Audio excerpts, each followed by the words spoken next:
हिंदुस्तान जिंदाबाद है, जिंदाबाद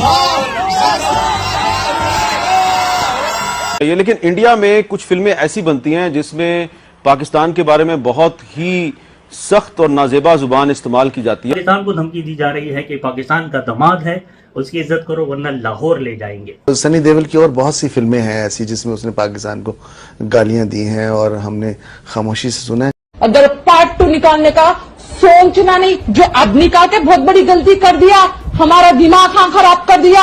और 20 साल के बाद गदर 2 रिलीज की जा रही है, 11 अगस्त को रिलीज होगी। लेकिन जब मैंने टीजर देखा, टीजर स्टार्ट होता है 1971 के हवाले से। अब समझ में नहीं आता ये बॉलीवुड 1971 से बाहर क्यों नहीं निकल रहा है।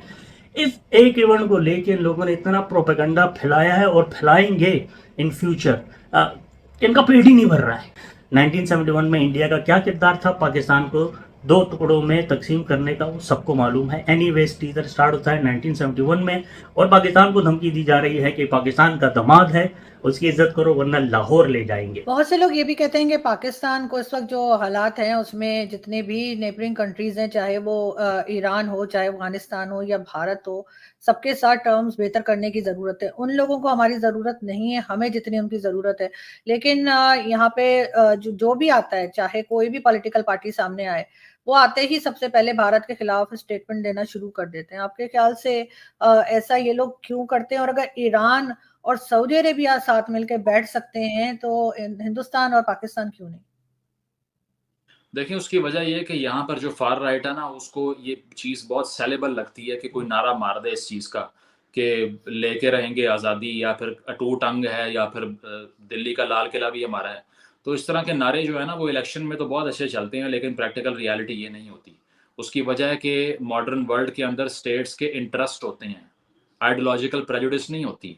अगर आप चीन से बात कर सकते हैं, जहाँ पर हमें मालूम है कि मुसलमानों के साथ क्या हो रहा है, तो फिर आप ये ड्रामा करना बंद कीजिए कि आपके भारत से रिलेशन इसलिए ख़राब हैं कि वहाँ पर क्योंकि कम्युनिटी ऑप्रेस हो रही है, तो इसीलिए आपका ये मुकदमा है। अगर ये मुकदमा है, तो फिर आप चीन को क्यों कहते हैं कि हमारी हिमालय से ऊंची और दरियाओं से गहरी और शहद से मीठी दोस्ती है?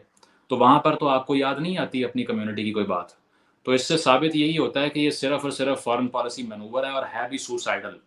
मैंने रिसेंटली एक बात की इस तरह की, जिस पे बहुत क्रिटिसिज्म और लोगों ने मुझे बहुत गालियां भी दी, कि मैंने ये कहा कि जो नहीं है मोदी का यार, वो गद्दार है असल में।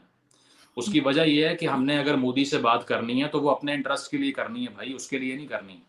तो उन्होंने ये नहीं सोचा कि पाकिस्तान की आवाम, जहाँ रेबीज की वैक्सीन हिंदुस्तान से आती है, जहाँ लिवर ट्रांसप्लांट हिंदुस्तान में होता है, यहाँ पर अस्पताल नहीं बना सके जहाँ हो सके, जहाँ एक सब्जी जो कि हमें 4 गुना कम कीमत पे वागा से आती हुई मिल सकती है, जो आप दुबई से मंगवानी पड़ती है ऊपर से घुमा के, वो इसीलिए ये सब नहीं हो पाता कि आपने प्रेजुडिस क्रिएट की हुई है और आपने नफरत की बुनियाद पे एक रियासत कायम की हुई है। तो जॉन एलिया साहब ने कहा था कि जो रियासतें नफरत की बुनियाद पे कायम हों, उनके असाब उनके साथ नहीं देते। और हम भी वही देख रहे हैं कि हमने सिर्फ एक सोशल कॉन्ट्रैक्ट ये बनाया कि हाँ, हमें इनसे मुख्तलिफ कमरे में बंद कर दें और हमें मुख्तलिफ मुल्क दे दें तो फिर सब ठीक हो जाएगा, जबकि नहीं हुआ सब ठीक। आपने 2 नेशन थ्योरी की बेस पे एक रियासत कंस्ट्रक्ट की, 71 में आपका थीसिस फेल हो गया, 51% मुसलमान आपसे अलहदा हो गए। तो साबित ये हुआ कि अब ज़रा ह्यूमनिज्म की बात करें, अब मज़ाहिब की बुनियाद पे, आइडियोलॉजी की बुनियाद पे प्रेजुडिस को छोड़ दें, और साथ साथ अगर कोई भी कॉपरेट नहीं करेगा इस खत्ते में रहते हुए हिंदुस्तान से, which is the 4th largest economy in the world at this point, तो उससे बड़ा बेवकूफ़ी कोई नहीं है। तो ये सारे पॉलिटिशियंस जो हैं, इनमें विजन की बहुत कमी है। इनको नहीं इल्म के आने वाली नस्लें लड़ के जिंदा नहीं रह सकती। इनको नहीं इल्म के दोनों तरफ इतने न्यूक्स पड़े हुए हैं कि अगर उसमें से 10% भी चल गए तो इस खत्ते में 40 साल तक सूरज निकलेगा नहीं, फसल तबाह हो जाएगी। तो ये जिंगोइज्म की और जंग की जो बातें करता है, दे लैक विजन एक्चुअली, और वो सिर्फ पैटी वोट्स लेने के लिए इस तरह की बातें करते हैं। जिसमें भी विजन होगा, जिसमें भी थोड़ा सा डेप्थ होगी, वो ऐसी हरकतें नहीं करेगा।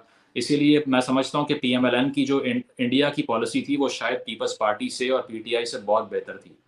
चलो वाजपेयी साहब आए तो सही ना, मीनार पाकिस्तान में खड़े होकर उन्होंने खिताब किया, जो कि जेस्चर था कि वो पाकिस्तान को एक्सेप्ट कर रहे हैं। आपने फौरन बात कारगिल करवा दिया। तो आपको चेंज करना पड़ेगा इस सारे पैराडाइम को, जो 70 साल से क्रिएट करके आपको कुछ नहीं मिला। तो एक रियलिस्टिक और एक कहना ये चाहिए कि एक रियलिज्म बेस्ड फॉरेन पॉलिसी चाहिए।